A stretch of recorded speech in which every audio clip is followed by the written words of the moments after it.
a very happy day for me here out at the test plots because I just got out here and I checked, and the ryegrass plot, the Knorr Elite ryegrass, is actually germinating. I'll see if I can get a photo of it because they're just barely coming out of the ground right now, but I think after today's heat, after I get a little more water on this today, they should start to grow pretty quickly after that. And I'm going to be talking today about some different things that I'm going to do. In my truck back there, you can see I have a straw blanket, and the reason for that is that the other plots are not quite there yet, and so tonight we're supposed to get a thunderstorm, or between the next couple days we're supposed to get some thunderstorms.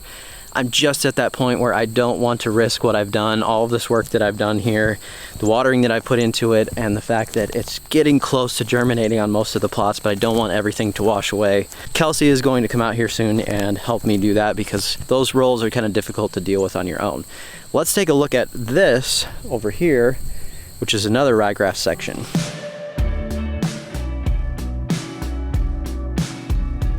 So I do have good germination on this, and it's so cool to be able to drive in here and you see a little haze of green starting over in this section. So wherever there was a slight amount of straw that was left on here, kind of from after everything was killed off, and even though I tilled it up, you know, there's some straw and some leftover material. Anywhere where that happened, I definitely had better germination. I'm not surprised by that because I had a slight covering over the soil, held in some moisture and kind of kept things in place better than anywhere that I didn't. But for the most part, I'll just take a look at this and see in the next few weeks if there's anything before winter time. I can always throw down a slight amount of seed as a dormant seed into any of the thin spots, and then hopefully next spring it will come up fine. But I think I have pretty good even coverage over everything. This is only on day 8 today. That's not bad at all in terms of this coming up, and I'm excited about it because I can't wait to see whole thing of green over here, and maybe by the end of the year I should be able to mow something. Now I haven't seen anything yet over here on this tall fescue area that I seeded, so that's usually slightly behind ryegrass, especially it hasn't been under ideal conditions all the time. I haven't been getting quite as much water to it as I probably hoped that I would, but I got a good soaking on it yesterday. We are supposed to get rain, crossing my fingers on all things that may happen. We don't get a washout, but that we just get some decent rain. But for the most part, I did get a good soaking on this yesterday, and this morning when I got out here, you can tell the soil has still held some moisture. So hopefully there, I'm getting close to the germination point as well. And once the germination happens, you just feel a lot more relief. Not that things can't wash out when they're new little seedlings, but usually it feels a little better once you get the plant growing. You don't have to continually water quite as much, and things kind of just go from that. Hopefully the seed will stay in place too. Let's take care of the plant that we have growing already.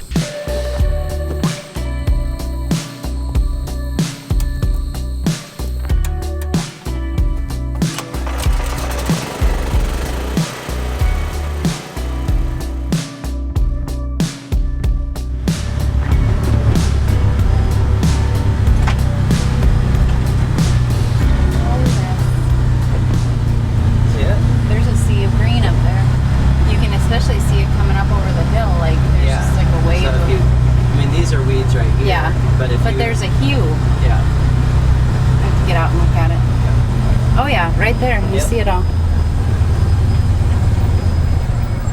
I don't know what this was on the edge. It looks like ryegrass, but it's fuzzy. But if you go out here and you look at this right here. Yeah. That's everywhere. So that has to be... That has to be the... Yeah, because if you see across here, it's everywhere. Yeah, if you really take a close look, you can see it.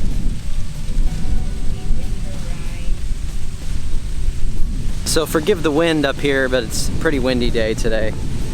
But we are up on, whenever I say up on the hill, this is what I'm talking about. We have another hill that's way up there, which I can show you, but this is the area up on the hill of where we're actually planting things right now. So this was just a farm field last year, turned into this year that we just tilled it. we got it all smoothed out, and eventually we're going to be planting a lot of different things here. I'll be doing some more test plot work. Kelsey is likely going to be doing some garden stuff here. We haven't even decided exactly, but that's kind of the reason why we put in a cover crop this year. So we put in a cover crop in order to hold all of this in place and have it here for the winter time so that we don't get a lot of erosion that happens. And also it's going to be good for the soil to just get a cover crop in there. And so this is a winter ryegrass. It's not a turf grass, it is more of like a forage seed, and it's just starting to come up now, even though we've only had one rainfall on it. And I think once we get some more rain, you can kind of see a general haze of green across here. There's some more weeds coming up in this section, but another benefit of that is that once it gets taller, it's going to help to shade out a lot of those weeds, and then it can be tilled under next year, or it can be sprayed off, whatever you want to do with it.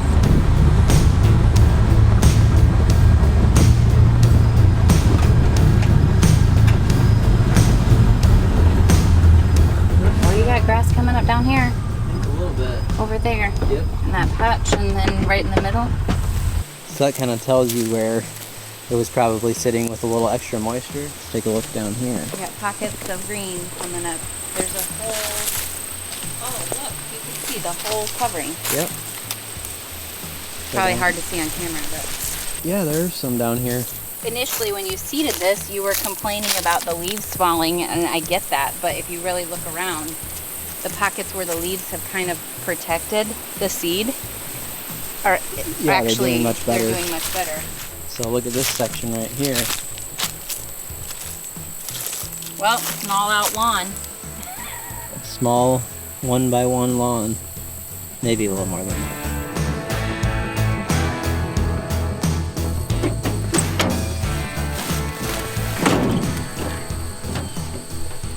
How heavy are we talking? I honestly don't know, but it's heavy.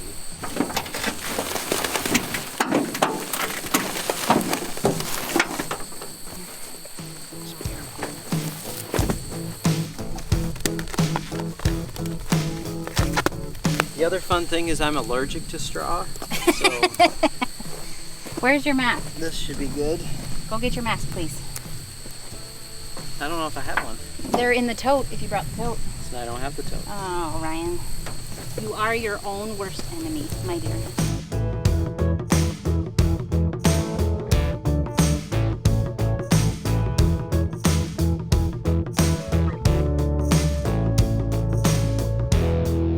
Okay, 6 plots are now covered. I wasn't sure what I was gonna do with this ryegrass since it already is coming up quite a bit, but just along the fringes and along the edges, there's a couple spots that I think I could probably do a little better on coverage, so I am gonna leave that there.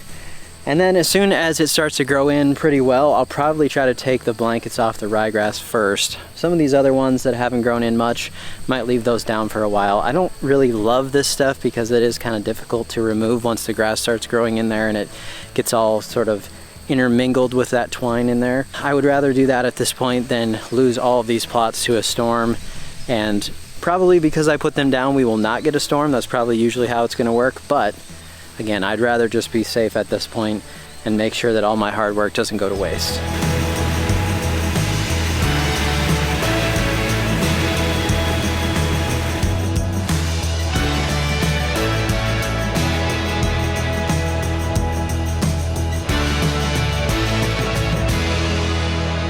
Just got a fresh mow done on this fescue.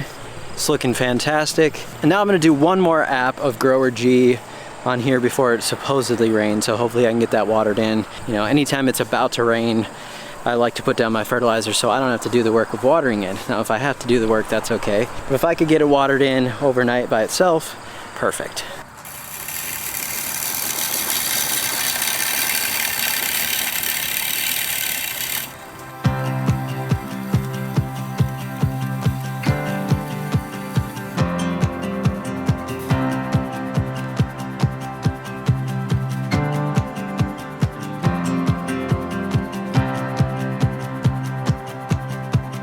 Now you might be thinking, I don't think I've seen that fertilizer spreader before, and actually I have had it for a few years, but I don't use it very much. Really the reason is because I like to spread pretty low amounts of fertilizer, sometimes spoon feeding very, very low rates, and I just found with that one that it was kind of more difficult to do that. So if you have a smaller prill size, like you have a greens grade or something like that, that's not going to be a problem. But if you have something that's a little bit bigger as far as prill size, and you're trying to spread it with that at a low rate, I just found that it didn't quite work as well as my Scott's one, so that's why I always use that. But it does work really well for this grower G.